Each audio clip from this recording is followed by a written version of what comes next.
So welcome everybody. My name is Janet Rodriguez. I am use she and her pronouns. I am a racialized woman living with visible and invisible disabilities. I have dark hair, dark eyes, brown skin, and I'm wearing a light green top. I am the secretary of the Ethno-Racialized People with Disabilities Coalition of Ontario, or ERDCO for short, and I welcome you all to today's panel. Before we start, I want to acknowledge the continued support that CILT, the Center for Independent Living Toronto, and CSACS, the Continuing Education Students Association of X University, that's Ryerson University, but they no longer choose to use the name Ryerson, and that this panel is part of the City of Toronto Vaccine Outreach Program. So today's panel, Barriers to COVID Vaccine for People with Disabilities, Considering the Social Determinants of Health, is part of that City of Toronto Vaccine Outreach Program. Before we proceed, it is ERDCO's tradition to do a land acknowledgement. I want to acknowledge that I am talking to you from Treaty 13 territory, also known as Takaronto, which in Mohawk language means where the trees meet the water. Toronto is located in the Dish with One Spoon territory, which is a treaty between the Anishinaabe, the Haudenosaunee, and the Mississaugas. And this treaty calls us to share the territory and peaceably share the bounty of the land. We also would like to recognize that the continued colonization process is still affecting the well-being of the First Nations, Métis, and Inuit peoples of Turtle Island today. We all heard of the recent discovery of 215 unmarked graves of children who attended the residential school in Kamloops, BC. That's British Columbia.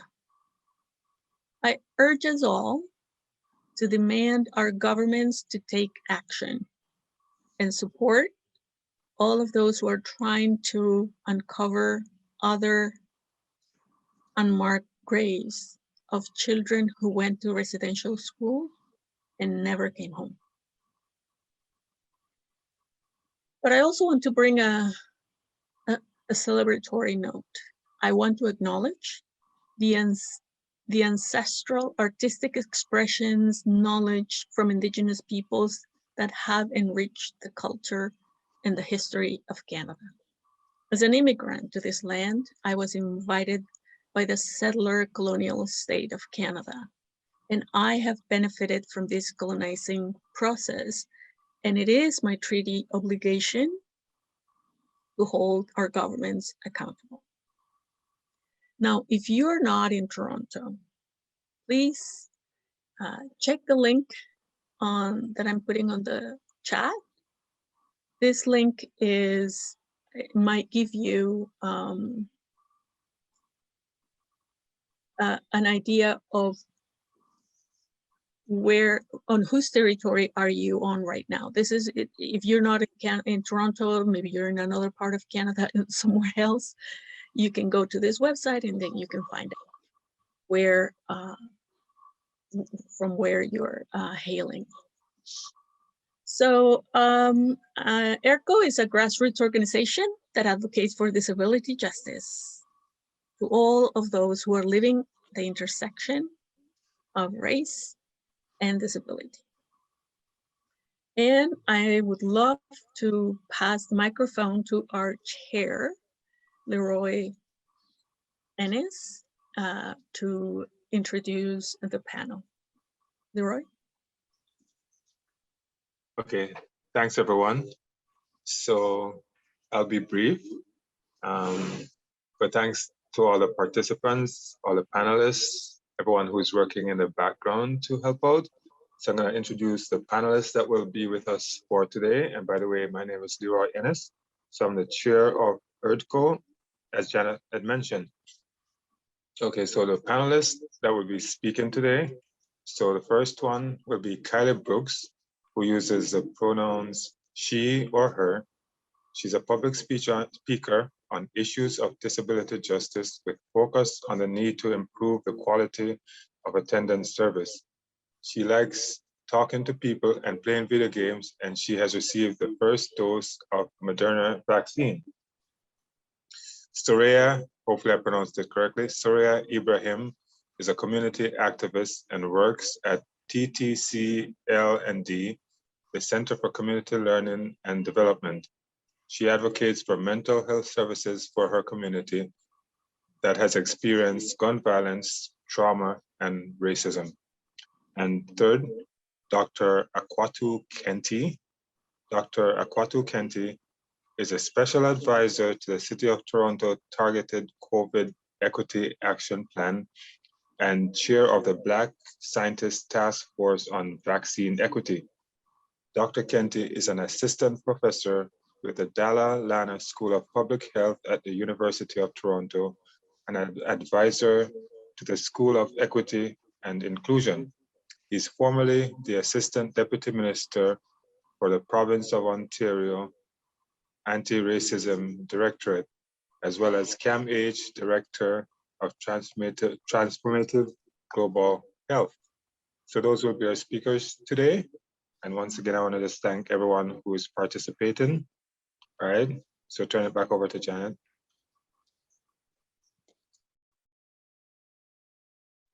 Thank you, Leroy. And I'm just going to quickly address something on the chat. We have 3 panelists, and as I have mentioned before, COVID happens, life happens, and one of the panelists is not going to be able to make it. Her name is Monica, and she sends her regrets and apologies to all. The reason we're only going to see one person at a time on the screen is because we have American Sign Language Interpretation, or ASL, and also we have deaf interpretation. So we don't want to crowd the screen, and for that reason, those of us who are not speaking at the moment are going to turn our cameras off. To all participants, we encourage that you send your question and answers that will be answered at the end of the panel. If you have a question for a specific panelist, please say so in the question. You can make it anonymous, you can identify yourself, but we are going to address the questions at the end of the panelists. I hope that answers the questions. Thank you, Leroy. As Leroy was saying, he is the chair of ERDCO, and we're going to be holding our AGM, our annual general meeting, at the beginning of August. And if you're interested in being a board member, drop us a line and let us know. So now, before we go officially to the panelists, I would like to make a quick introduction of Kim Adlard. And she has been a long-standing volunteer with SILT and with the GTA Disability Coalition for the last 3 years. At this particular time, Kim is the coordinator for this special program from the City of Toronto to help a variety of grassroots organizations such as ours, such as ERDCO, to help coordinate these this type of events and all the other ambassador program. So Kim, I'm gonna ask you if you can just quickly say greetings. Hi, thank you, Janet. It's really amazing to be here. It was just only a short few weeks ago, I believe, that I was hired to be the vaccine engagement project coordinator at SILT. And my key role is to support all of our partner organizations, such as ERDCO, in facilitating webinars such as this and other types of programming related to vaccine engagement within disability communities across the city. So it's an absolute pleasure to be here today, a privilege to be here today. And ERDCO is actually our first partner organization who is holding a webinar. So I just want to also say congratulations, and this is great. So thank you to everyone for making this happen. Thank you, Kim. And now I'm going to pass the microphone to Kylie, and she is going to be the first of our speakers. Kylie, take it away.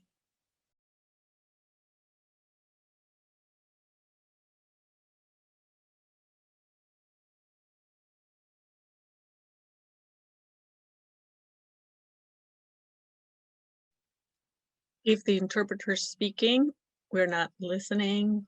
Check your microphone.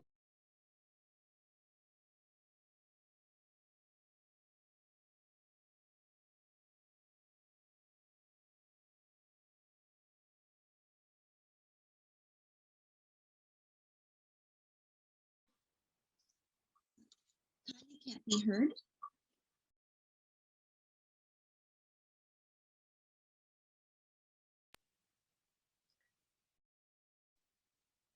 The ASL interpreter may be muted because we're not hearing what Kylie is saying.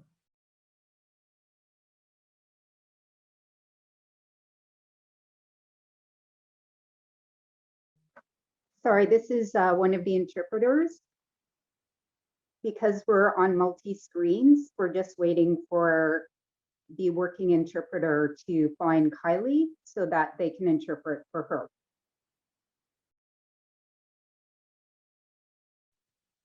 Thank you very much. Kylie communicates with deaf sign language. She's using deaf interpretation, and then that has to be interpreted by an American Sign Language interpreter who actually can speak.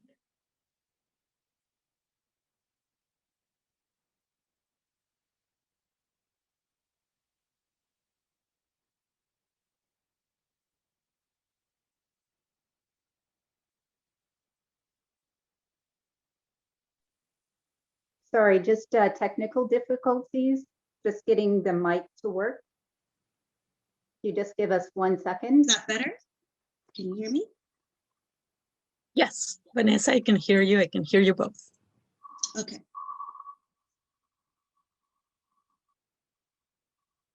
So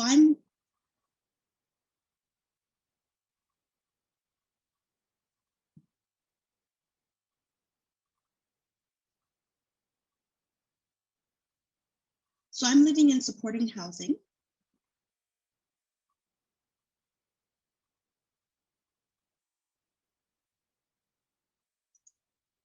And that's with, I missed the name,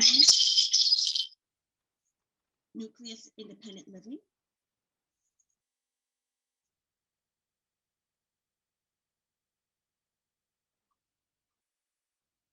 And there, that's where they provide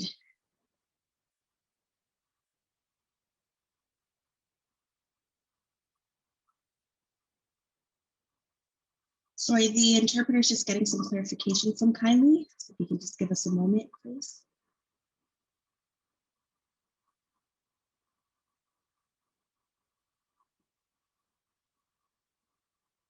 So there they provide support to the tenants who are living within that agency.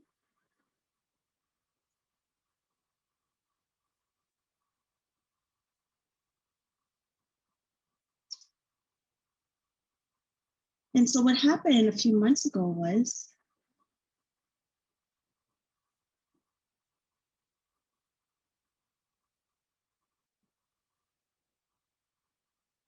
The interpreter is just receiving the information from Kylie, so you can just be a bit patient.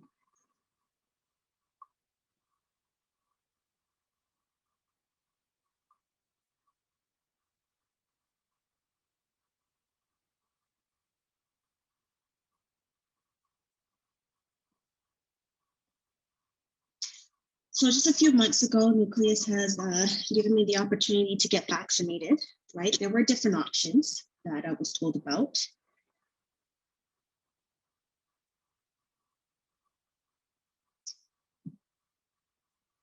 And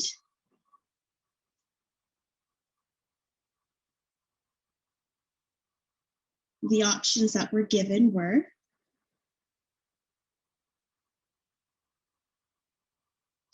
to make a booking online,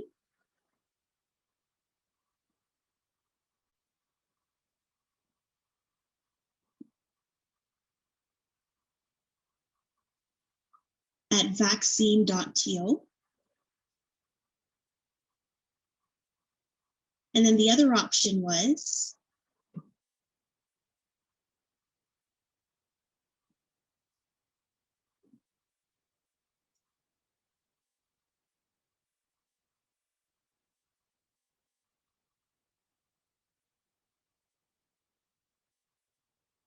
to contact the staff in the higher ups department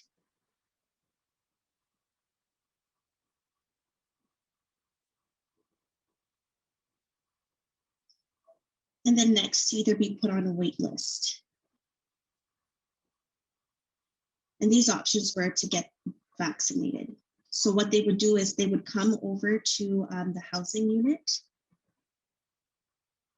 And again, the interpreter is just waiting to receive the information. And so the option that I had chosen was the first one, and that was to do the booking online.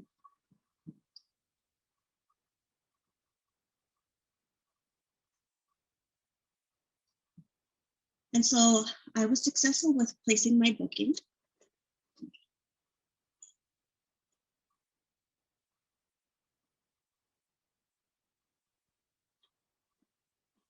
And it was done at St. Joseph's Health Center.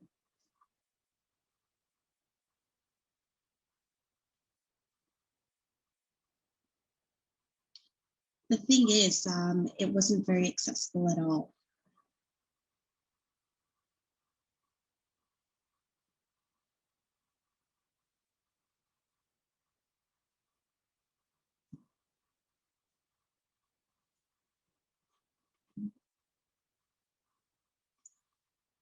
And what I mean by that is, there was a form that needed to be completed on their website.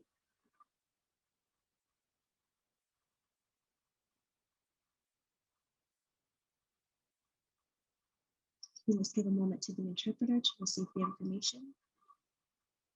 But there was no interpreter available to assist with filling out the form. So that was a barrier for me.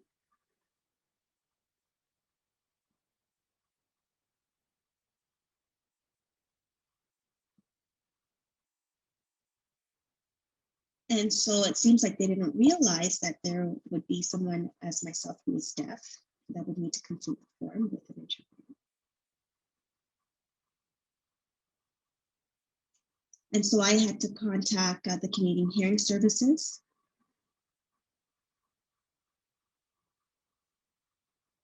in order to book an interpreter. However,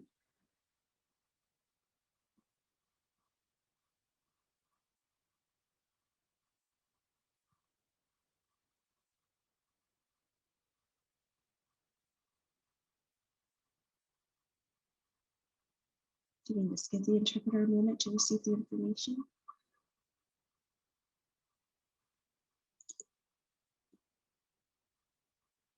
It needed to be approved through St. Joseph's Health Center first.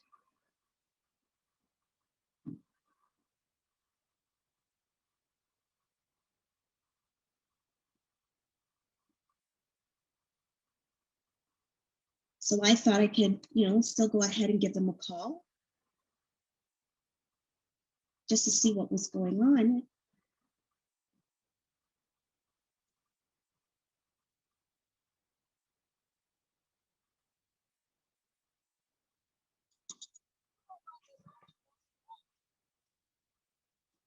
And sorry, the interpreter missed that last part. Mhm.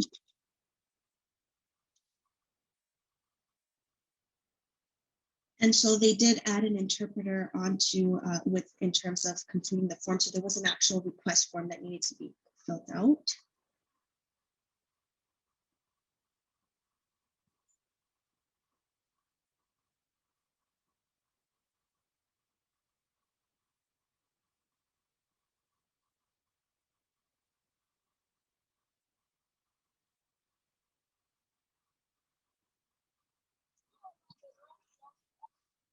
And those were some of the options, like I said, that Nucleus was able to provide to us.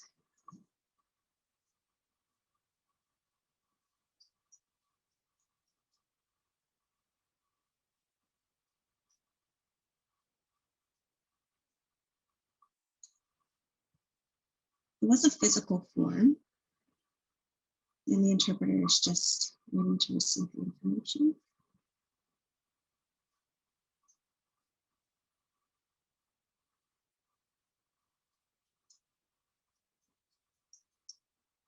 And it needed to be filled out by, I needed to fill out the interpreter request form before I had gone into St. Joseph's Health Center. But I did not have the physical copy of that form. So then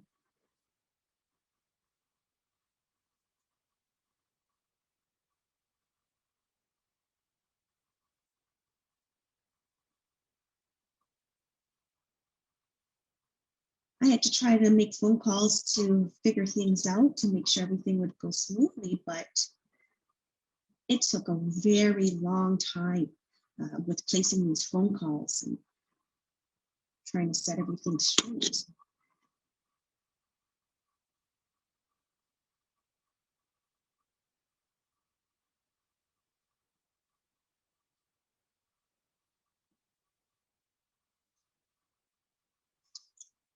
And it was all due to this physical copy of the form that I was speaking to you about. So I did have to make a phone call.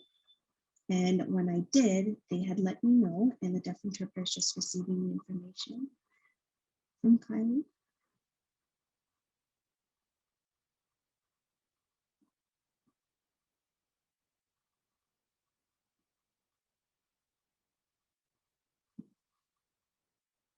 Regardless that the form was still necessary, and that was quite frustrating.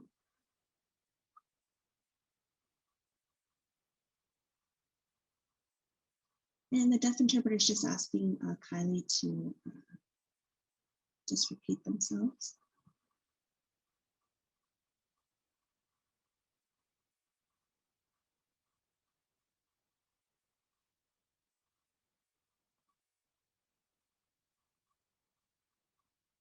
And so when I did place the call, they couldn't promise that there would be an interpreter or not.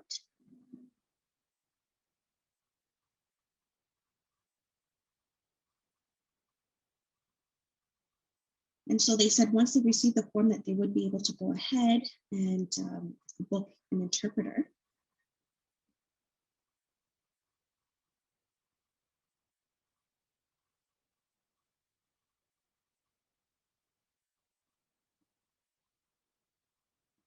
To be present at the hospital.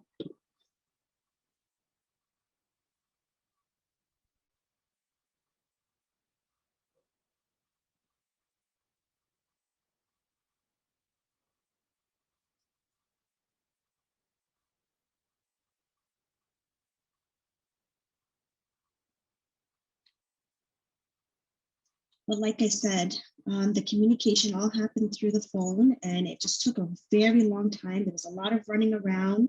It was very confusing.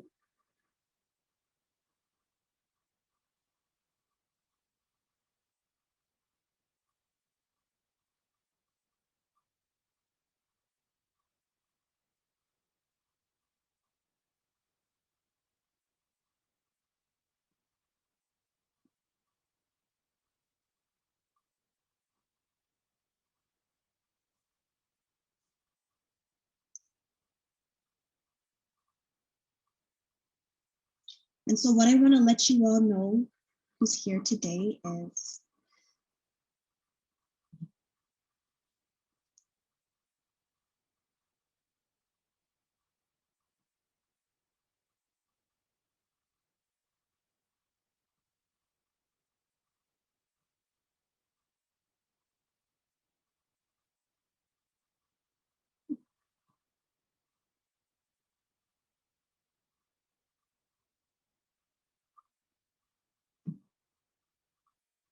and the deaf interpreter is just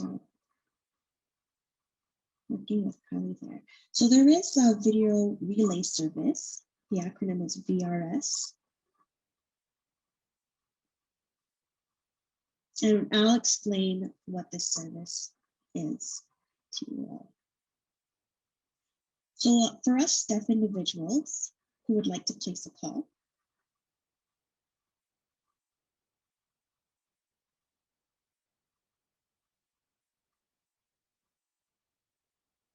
and when I say for us and deaf individuals, I mean for those of us who use American Sign Language to communicate,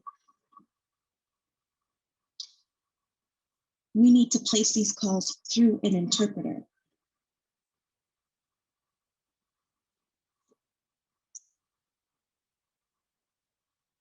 And so we place the call, and it would be a live interpretation that's happening. So the interpreter can hear the person speaking on their headset, and then they can see us and they would interpret into ASL.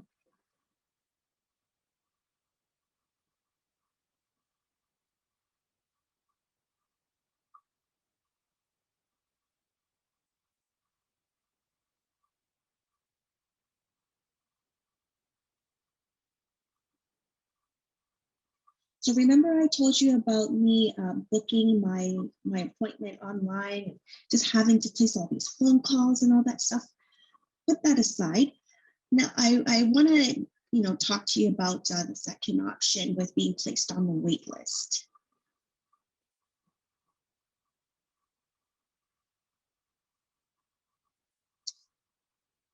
So I had to send an email to a staff member in a higher up position.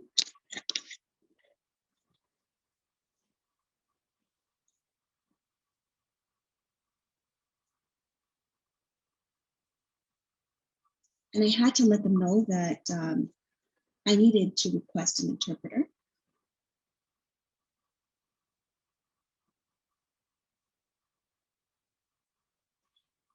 And that went well.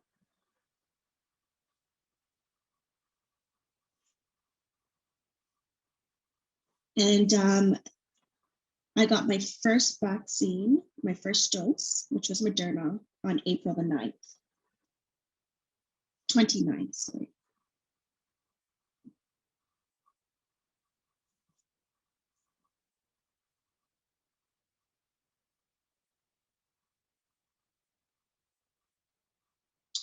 However, we had to use video remote interpretation, so I could see the interpreter on a screen. They weren't there physically in person. So the appointment was done, like I said, through video remote interpretation, and that's how I got my first dose. And so the interpreters are just going to switch off here. You can just give us a moment.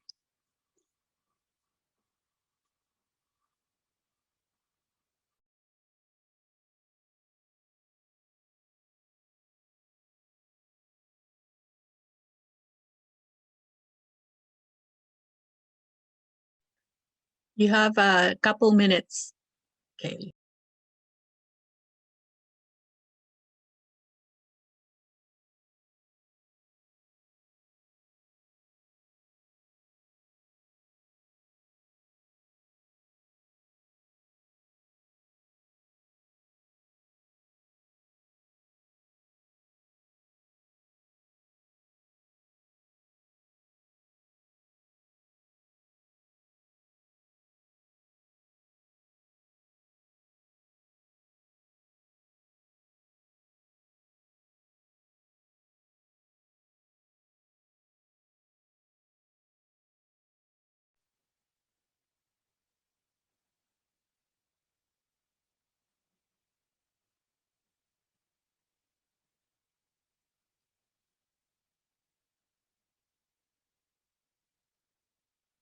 Did she completed her participation? Because that would be.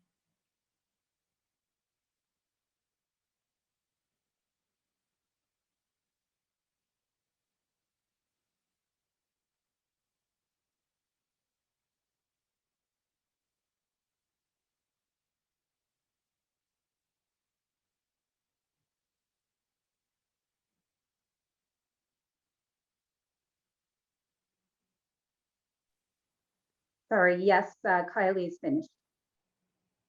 Thank you very much. Thank you, Kylie, for sharing your experiences and the barriers you face for the vaccine.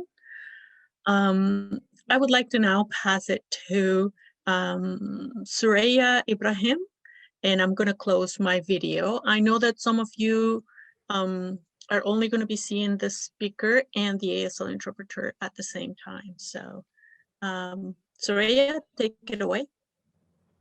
Thank you, Jana. Thank you, everyone, for making this a safer space. I really appreciate and the patient, the peace that exists right now. Thank you, everyone. Having said that, we have a long way to go in terms of where we are at and where we're heading as well. And is it inclusive? Is it cohesive that what we do to serve the people or the communities that we are serving? And I think we need to reflect and assess what we are doing in the era of anti-Black racism, the challenge that exists where people who've been left behind, especially who are facing a lot of racism. It's just overwhelming. But at the same time, I feel hopeful in being a part of the panel as well, and creating this safe space and to talk about it and to move forward as well. I'm grateful for that. And since, especially the last couple of years, just one challenge after another. Last year, you're aware of the movement that's been created, anti-Black racism. We had a rally after rally, and the news was found. It was very terrifying experience as a Muslim, as a hijabi, as a Black woman. We have a lot of layers that we carry on, which is it's overwhelmingly tiring as well. But it's so important to have space to discuss and to share as well. As a human being, as we are social creatures, we meant to be together.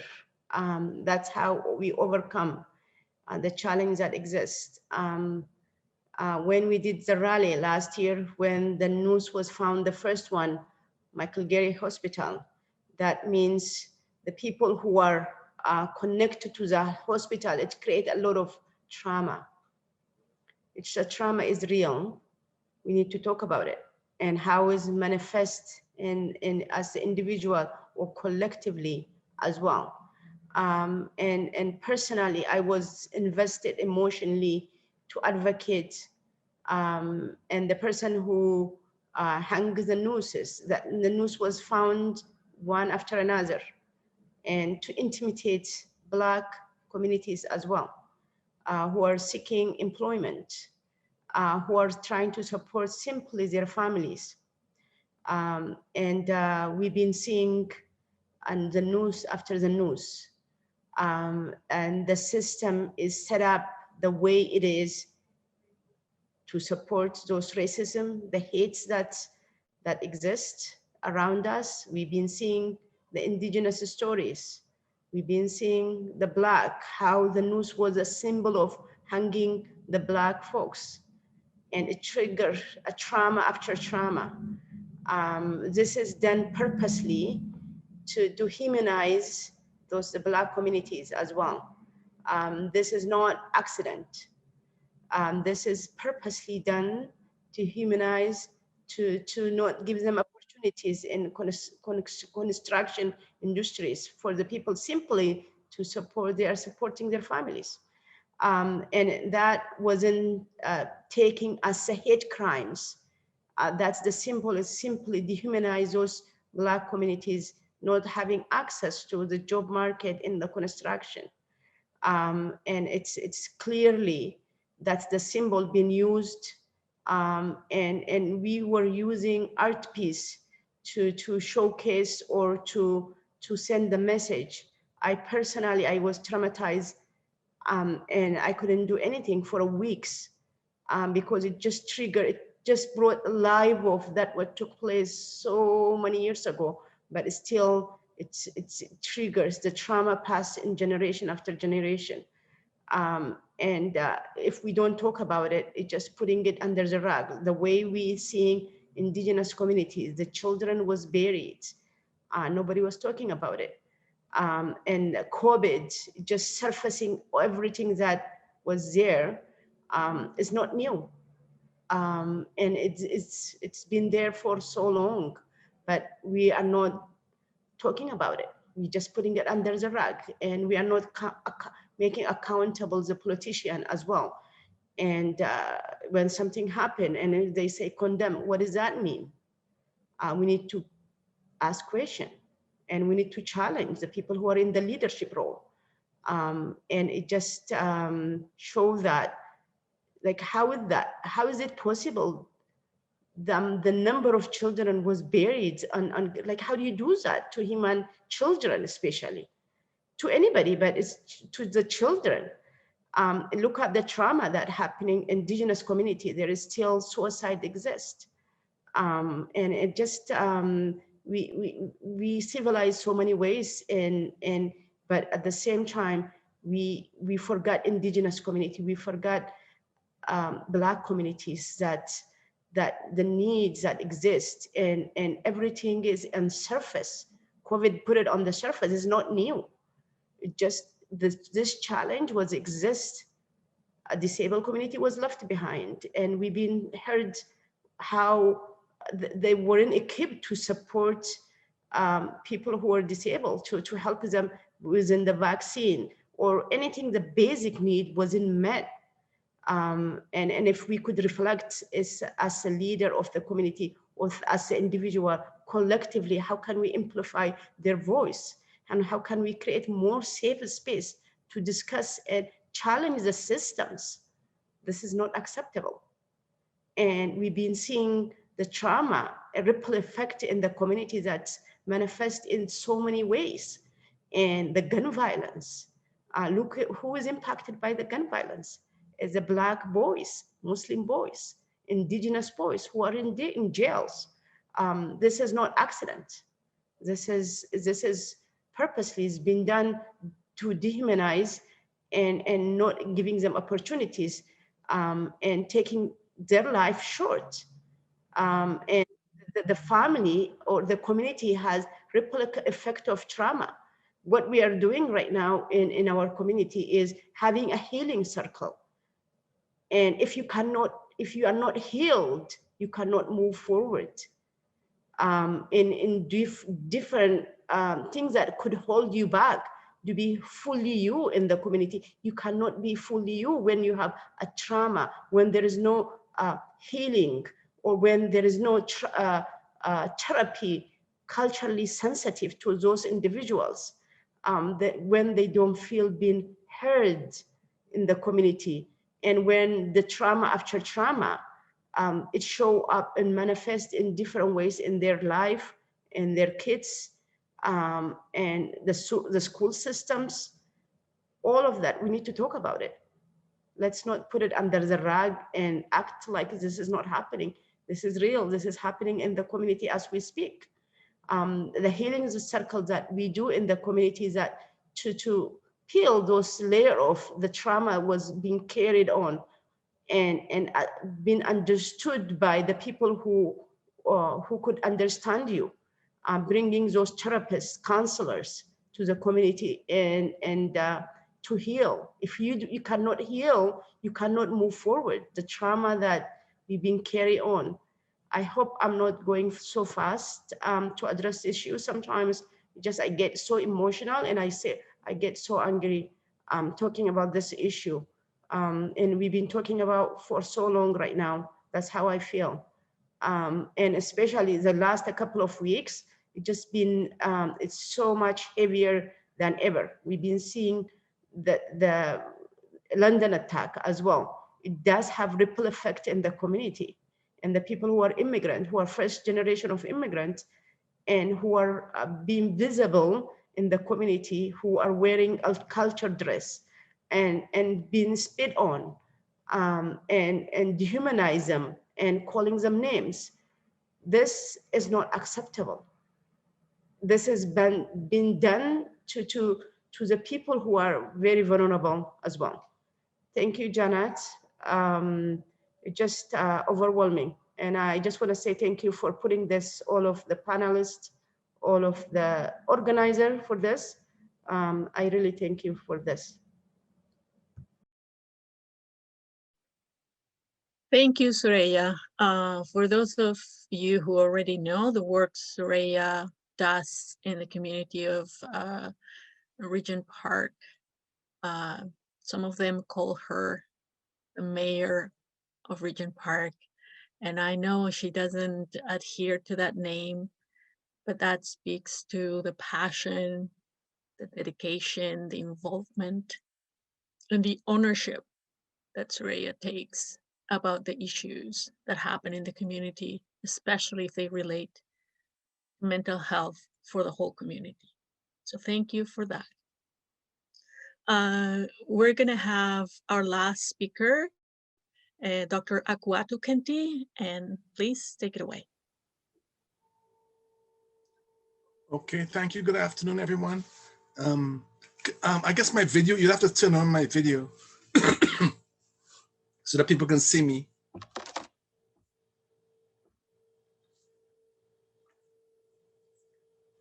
Okay, good afternoon, everyone, and thank you for the opportunity to be here this afternoon. Thank you for the privilege. It's an honor to serve. And, you know, I'm always have up on the top of my mind the realization that being racialized with a disability or being indigenous with a disability compounds the challenges one faces right across society. You know, it really does. And, you know, more racial discrimination, more discrimination,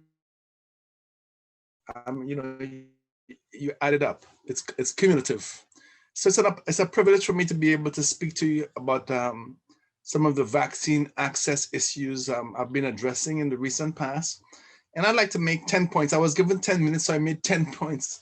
And one of the first points that I always make is to remind my audiences that an enslaved Onesimus was the first person in the historical record to introduce the idea of inoculation to North America. And he did so in 1721 in Boston, when Boston was facing a smallpox epidemic. And, you know, ironically, the people of Boston didn't want to be inoculated because they thought it was a pagan practice from Africa that would introduce demons or what have you into their bodies. And so the vaccine hesitancy existed back then, but of a different kind. And I think it's so ironic the difference that 300 years can make. So little known historical fact that speaks to a conversational item that we're having today. The second point I think is very important to make is that COVID-19 is to be avoided at all costs. One doesn't know if one is going to have an asymptomatic experience or one is going to be severely ill. If you have had a chronic disease such as high blood pressure, heart disease, asthma, diabetes, you definitely want to make sure that you prevent yourself from being infected with COVID-19. That means you have to use every prevention method at your disposal, from social distancing to mask to vaccination, because a severe COVID experience likely would be, a terrible experience. So that's point number 2. COVID-19 is to be avoided at all costs. We know that the health consequences are huge. And for people who already may have considerable health burdens, this might be the straw that breaks the camel's back. So my efforts in the past 9 months have been all about preventing people from getting COVID-19.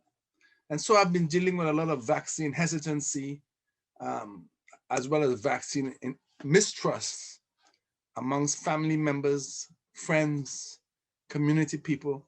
And we've had 20 town halls over the past 5 months in Black communities across Toronto. And when I say Black communities, people from African countries, people from Caribbean countries, people from Europe, people who speak different languages, have different religious backgrounds and cultural backgrounds. And we've been having these challenging conversations about vaccines and about COVID. And always the emphasis is on being respectful, having respectful conversations where you listen and you pay attention to what people are saying, and you don't argue. What I'm there to do and what my colleagues are there to do is to provide people with science-based information that allows them to make their own decision about the vaccine, whether to take it or choose not to take it, which vaccine they choose to take, etc. So respectful listening and respectful engagement has been critical for that process. And across the 20 town halls, I've heard about 4 primary barriers around vaccine access. And you probably know what they are already. You've probably heard it from your family or your friends. Time is number 1. Technology is number 2. Transportation is number 3. And trust is number 4. Time has been cited so many times because of the amount of time it takes just to register for an appointment, a vaccine appointment. It's unbelievably how complex trying to get an appointment can be. Even if you get the appointment, standing in line takes a lot of time. Sometimes you have to book many appointments, and forget it if you try to cancel the appointment online, it ain't happening. You actually have to spend hours on the phone, maybe up to 6 hours trying to cancel an appointment. If you want to do your due diligence, cancel your appointment so someone else can get the appointment. Time. And people who are essential workers who work in these occupations which don't allow you to work from home. You're a grocery clerk, you work in a warehouse, you work in public transportation, you work in childcare. Those people don't have a lot of time to play with. So this time constraint means that getting a vaccine really will be a challenge, and you have to make the time. What complicates the problem for many people is the absence of sick days, the lack of sick days.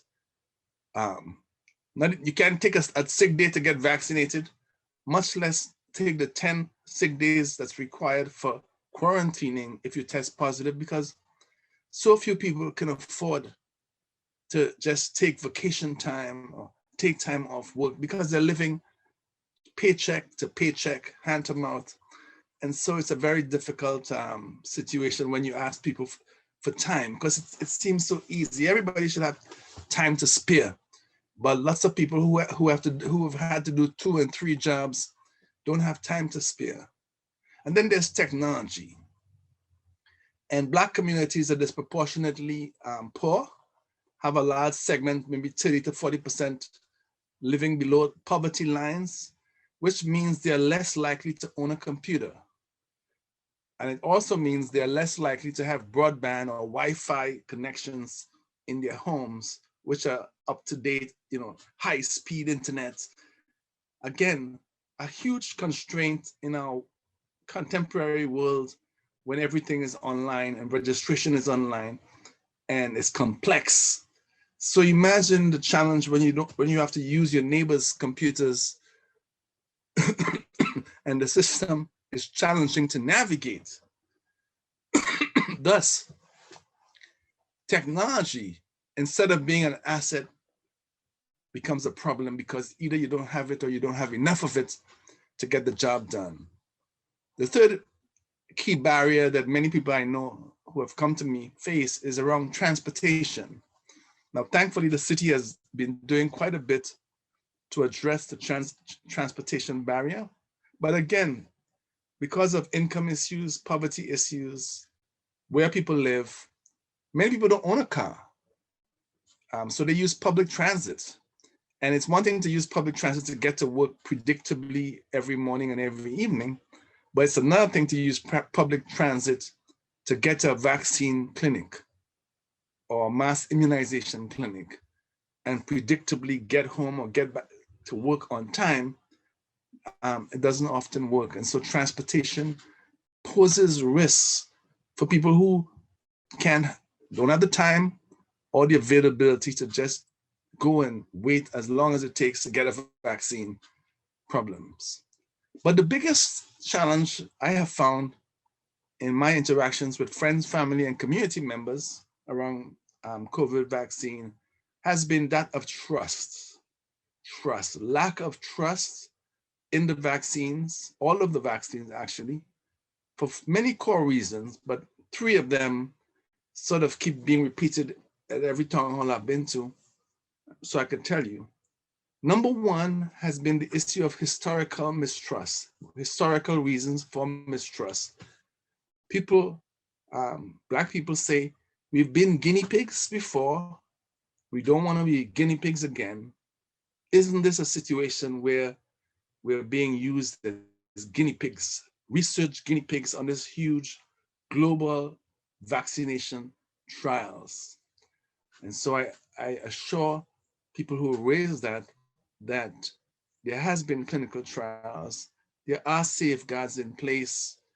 The vaccines have stood up to significant scientific scrutiny, and they're safe. But people also have concerns about vaccine safety, and particularly about the speed with which the vaccines were produced. I've heard that so often, one corner's cut. Why did we end up getting a vaccine in a year when it sometimes takes 10 years to produce a vaccine? Why should we trust this when we know that the pharmaceutical companies have cut corners before? They cut corners in Africa. They're trying to cut corners now to maximize their profit. Why should we trust pharmaceutical companies? You know, and I have to tell people again, all the time, it's not about trusting the pharmaceutical companies. Really, it's about weighing the evidence, weighing the risk of the vaccine versus the risk of COVID and of getting severe COVID, which you don't want because, you know, it doesn't only mean hospitalization, it could mean death. And we have to avoid it at all costs. And the vaccines, limited risk, we know what those risks are. Usually those risks emerge in the first 2 months after the vaccine. So millions of vaccines have been dosed out across the world. And we've seen some of the severe side effects, such as the blood clots. And we are rapidly developing our understanding and our responses to all of the severe reactions. But I think it's important to note that the reason why the vaccines were expeditiously produced is because 10 to 20 years of research had been going on prior to these vaccines, the coronavirus vaccines, on SARS vaccines. And so the scientists around the world didn't start from scratch. They built on the base, the foundations of 20 years of research.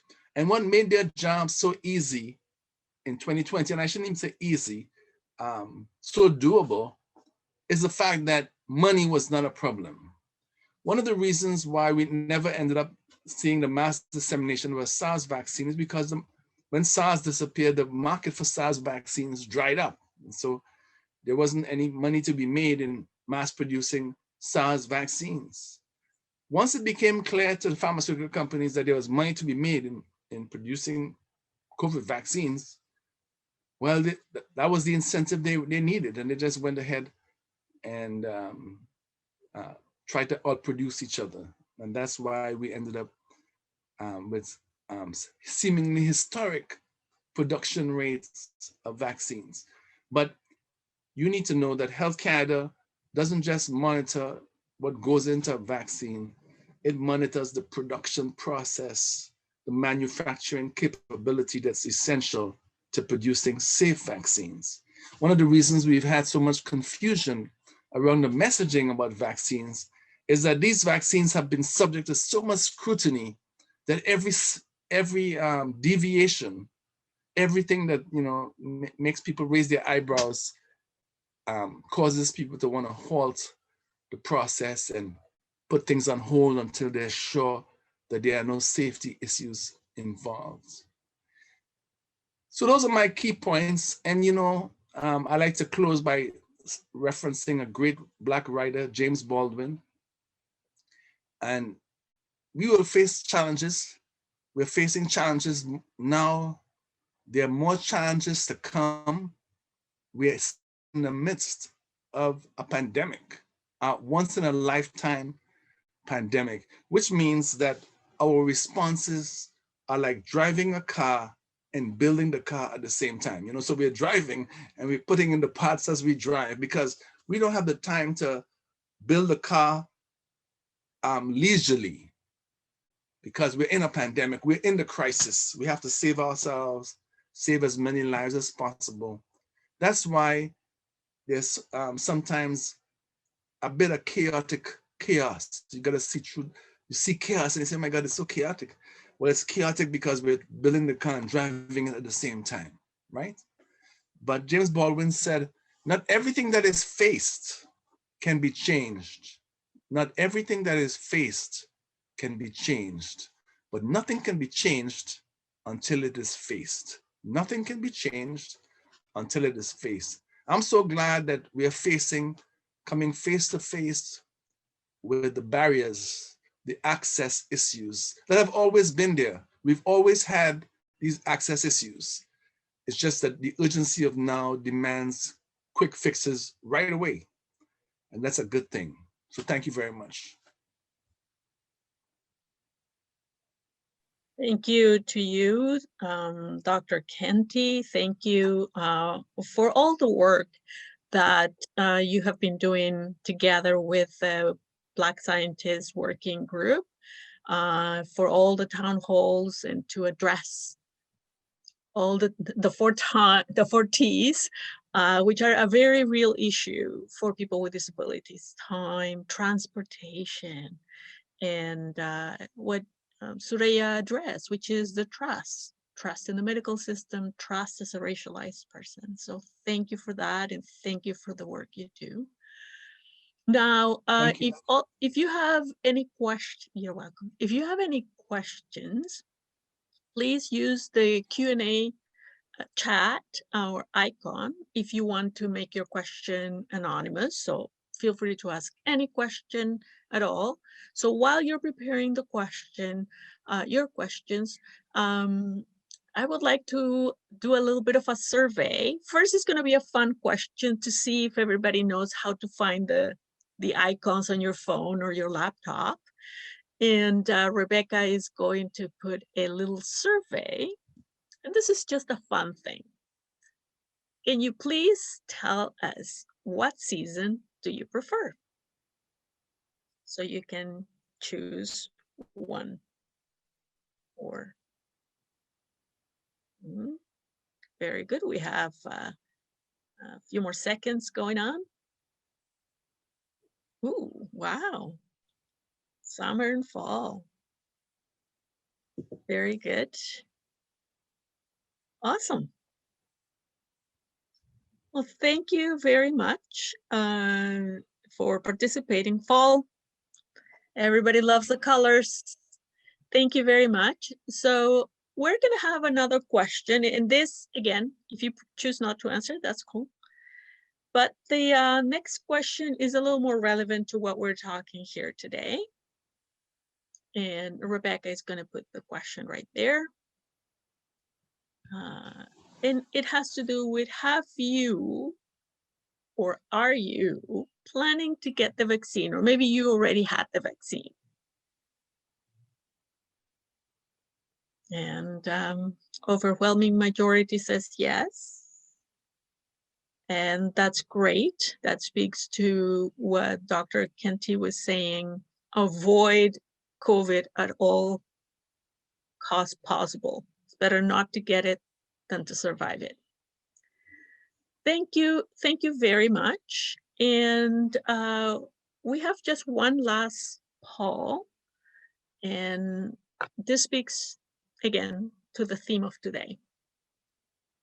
What type of support do you need to get the vaccine, or maybe what type of support you needed to get the vaccine?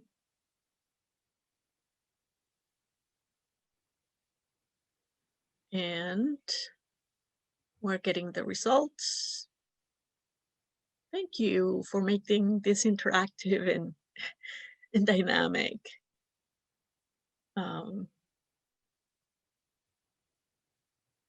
Excellent. So it seems that there's been quite a few communication issues.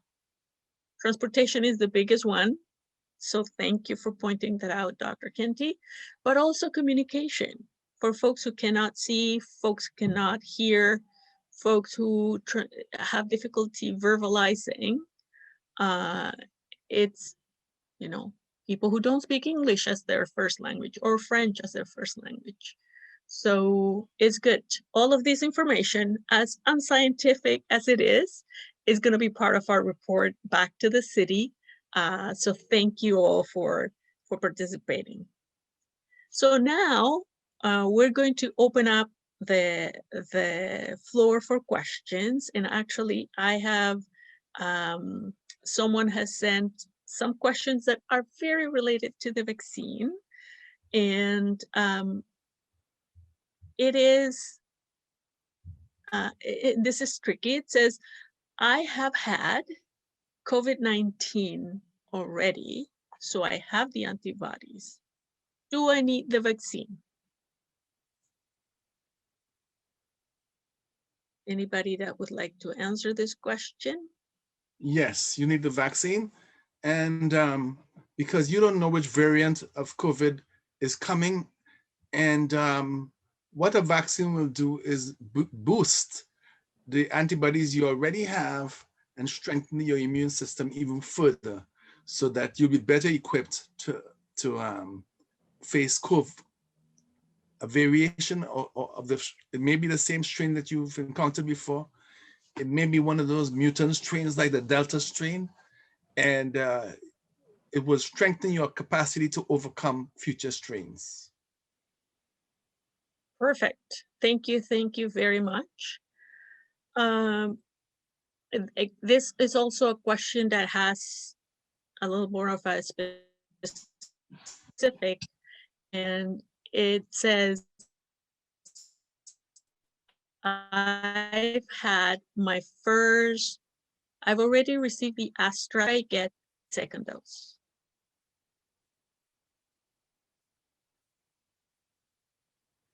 Sorry, could you repeat the question? I didn't have the last part. Yes.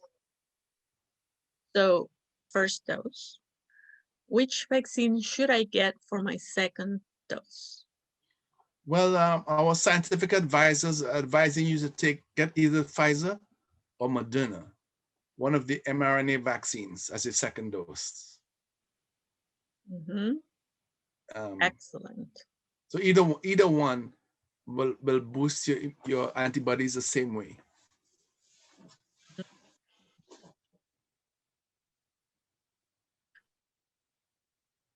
I have two questions from our participant for those who are housebound. Does anybody know? And there are some SILT folks who sit at the city table. They can also open their mics. I'm looking at you. Do we know if there's any program for folks who cannot leave their homes to actually get the vaccine? I guess to get the vaccines to their house? I'm going to post something in chat that we've just come across in terms of an update around some contact information. Is that helpful? Yes. I have one more question, and I don't know if I see Kylie's hand up to ask a question or it's just part of their signing. So the question that came, it says, how do we get, and this is for Dr. Kenti, how do we get PWS in supporting housing to get vaccinated? PWS is, PSWs, she means PSW. PSW, sorry. Personal support workers. I worry because I see 20 PSWs in a week and only three of them chose not to get vaccinated. Yeah, and I understand that worry perfectly well because my dad is in a home. He has dementia, and about 2 months ago, or even less than 2 months, his PSW, he had to socialize, even though he's been vaccinated, fully vaccinated. He had to socially isolate for 2 weeks because one of the PSWs that he deals with had COVID, and it happened twice. That was the second time that it happened. So yeah, I understand the issue, and we've made many PSWs to provide them with the information so that they can make the decision about, because so they can actually be fully informed scientifically about the COVID vaccine, because many of them have vaccine mistrust issues. I wouldn't even call it vaccine hesitancy issues. It's vaccine mistrust. They don't believe that the pharmaceutical companies, the healthcare providers, has their best interest at heart. That's the bottom line. And so, we've had some success. In some cases, 20 to 30% of the people who we've spoken to, PSWs, have changed their minds and gone and got vaccinated. And we just have to continue the effort, because I have to say that up till now, they have had good reason not to trust the system, because the system has not been kind to them. They have not been paid well. They don't get sick days to get vaccinated, or even if they're sick, they don't get sick. They don't have the 10 sick days to stay home and quarantine. So it's really challenging. It's really challenging. And I make sure my dad practices his social distance, wears his mask, washes his hands, tells the people who come into those PSWs to do the same, so that those manner of transmissions can be mitigated. And I talk to the PSWs respectfully, all of them, to ask them to think about it, think about their own families, their own neighborhoods, think about the consequences for the people who would be left behind if something happened to them. And but they have the human right not to get vaccinated if they choose not to, and we just have to leave it like that. Thank you for that. I have a question for Kylie.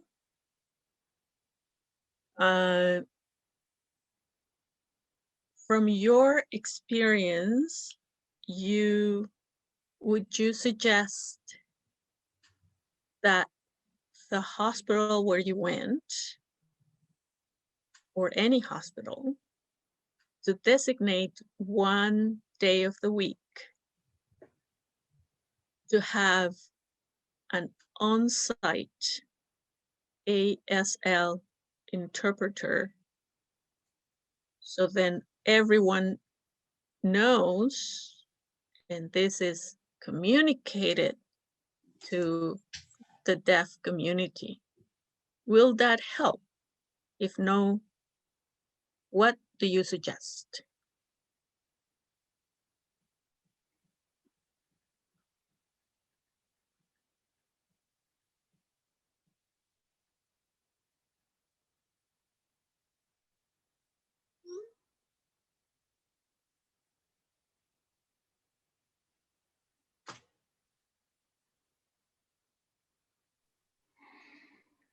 Yes, just 1 second for the English speaking interpreter.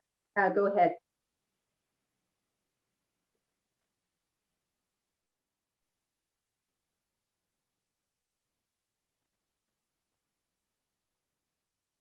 Yes, the response coming through. Yes, that would help a lot. Letting the deaf community know that this is an option, that would be very helpful. And that, I believe, is the end of thought from Kylie.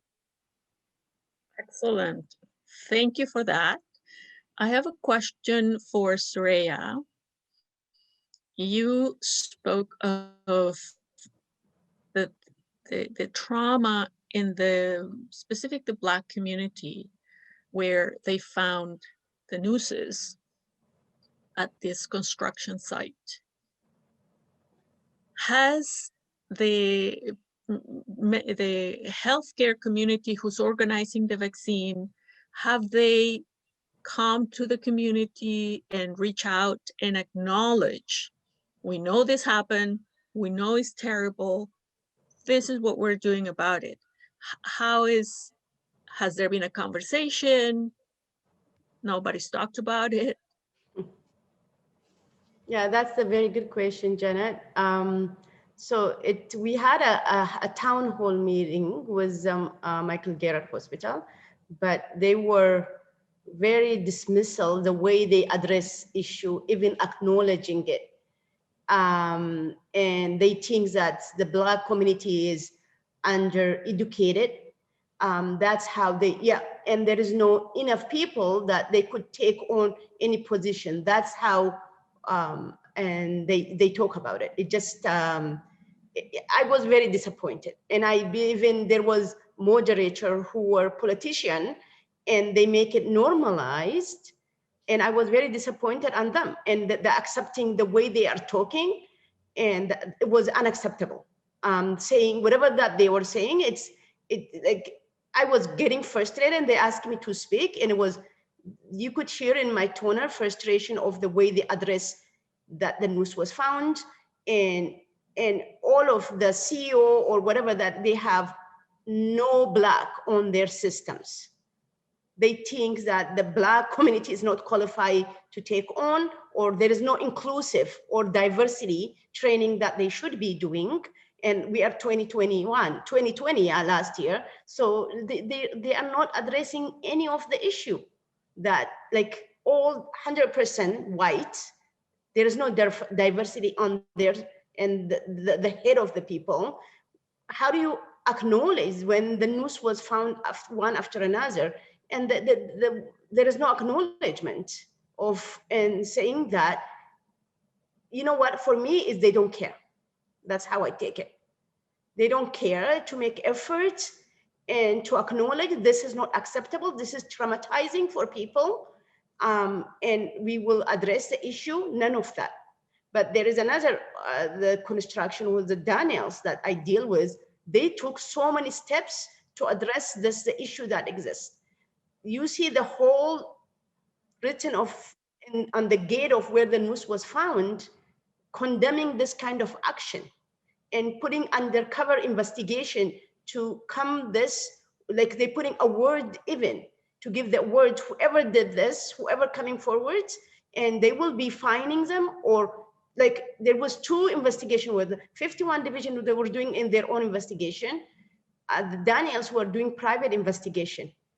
For me, they took so much training with their staff members, and they were acknowledging that they are behind where they want to be, but they have a target where they want to be reaching, and trying to diversify the hiring, all of that. For me, that's the steps I want to see with Michael Garrett Hospital.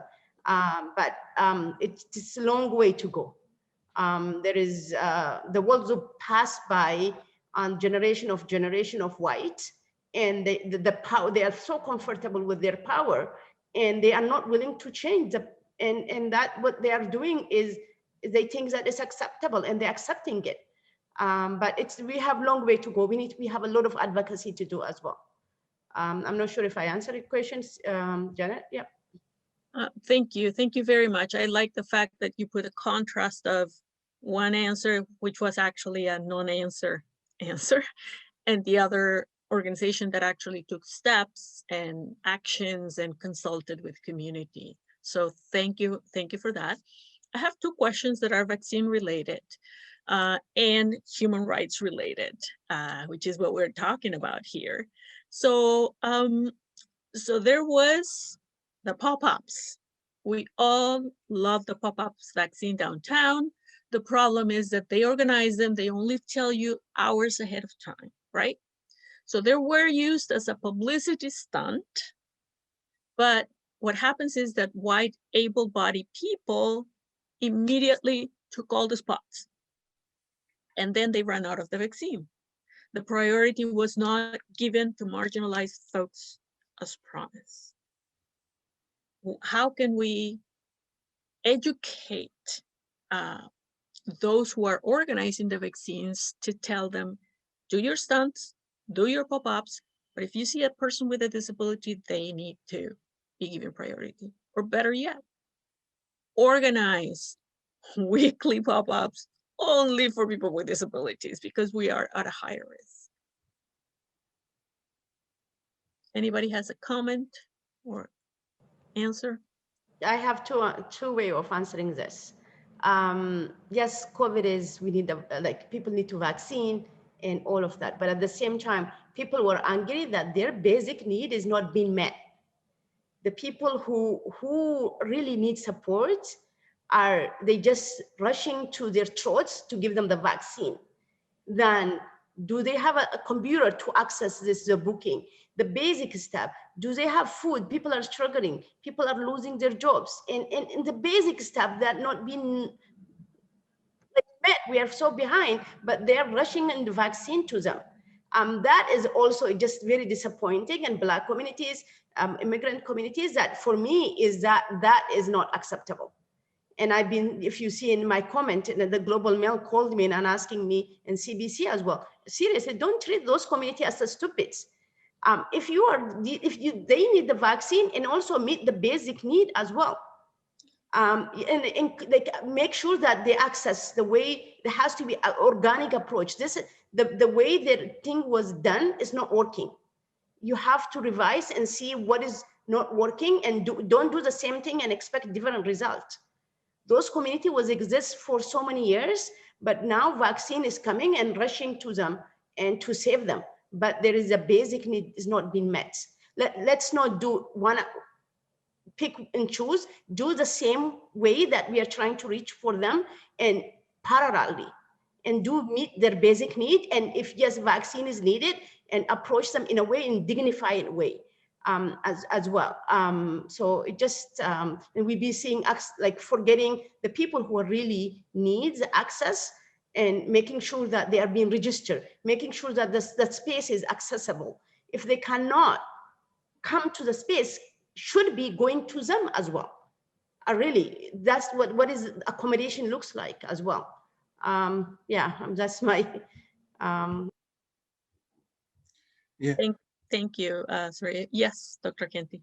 Yeah, so the approach I take is called targeted universalism, targeted universalism, which is to say we prioritize the people with disabilities or the people who are racialized, and we make every effort to bring the vaccines as close to them as possible.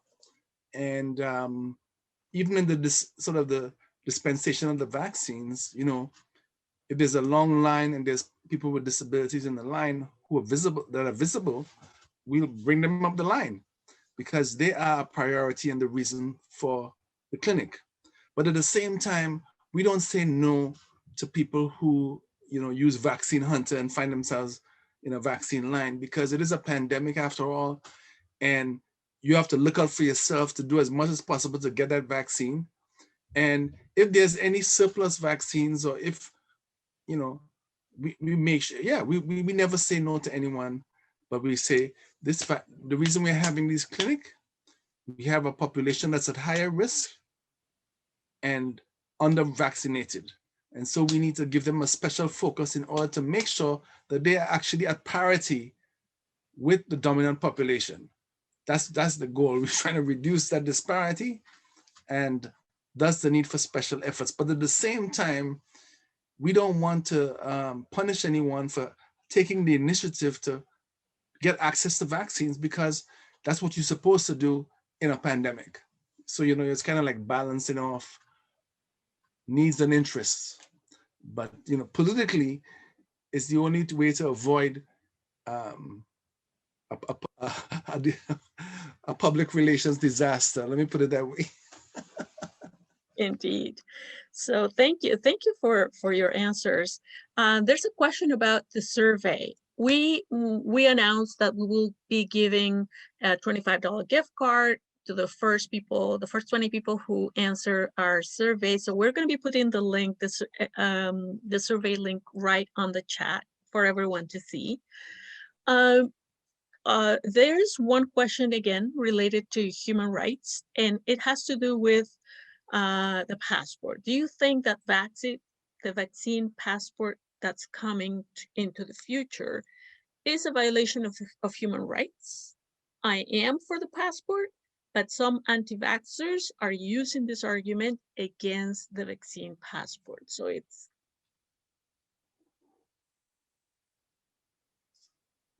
Anyone? I mean, I could go first, so I could let Surya go first. Surya, you want to go first? It's okay. I don't mind. You know what? You cannot force people. It has to be given a choice. The only way that you could overcome the challenge that we have by educating people. You cannot control and say X, Y, Z, but you have to be clearly say the benefit of the vaccine and how can we protect ourselves, and the benefit way more than whatever that we are trying to convey by education. You cannot force people. For me, I'm against anything that to control human being, and especially people who are marginalized, the Black community, indigenous community, they are carrying a lot of trauma over the years and need to be understand that we have to be sensitive. And when we do any of the action, it has to be consulted with those communities and not behind them. And they have to be on the table to make decision on this, all of this as well. Yeah. Yes. So I don't think a vaccine passport necessarily will violate people's human rights, but I do know that it will exacerbate racial inequities within the country and between countries, because we know who is under-vaccinated. So if you bring in a vaccine passport today, you're practically saying, this is a white passport. This is a white passport, you know. Until you can reduce the disparity, you'll be exacerbating the disparity. And I'm saying that knowing full well we have vaccine passports right now. I got vaccinated to come to Canada 40, 50 years ago. I had to have my yellow card. I got the mark of my hand. My parents have it. We all have it. Yellow, you know, yellow fever, all that, cholera, all those, polio. We have all those vaccines. So intrinsically, I have no problem with a vaccine passport. But I know it's kind of premature given where we are on 75%. We don't have a 75%. When we have a 75% among racialized populations, yeah, let's get the vaccine passport. But if you get a vaccine passport now, you're saying the 40 to 50% of racialized populations that aren't vaccinated are people that deserve to be excluded, something like that. You know what I'm saying? But and that's our domestic vaccine equity issue.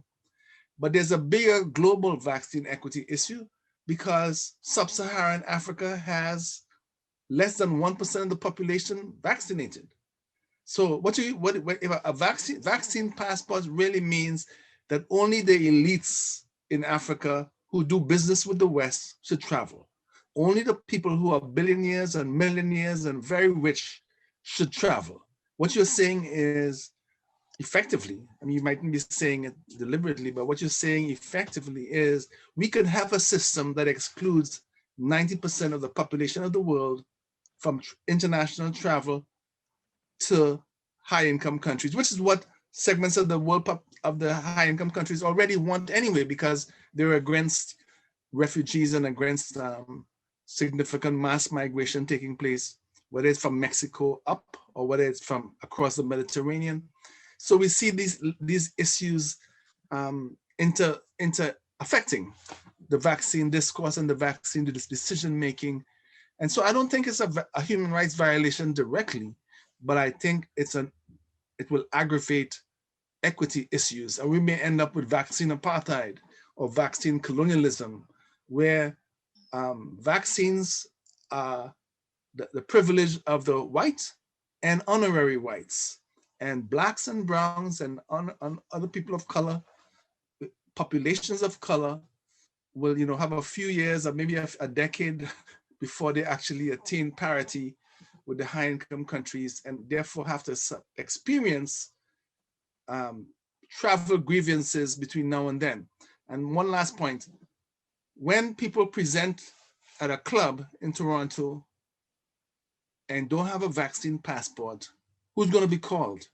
Will it be public health to come and give them a lecture, or police to come and do what police have been chastised for doing too often, which is engage with young blacks and begin trajectories which only end in incarceration? I mean, that's the reality of the situation, and that's the reality I think that we want to avoid or mitigate the risk of.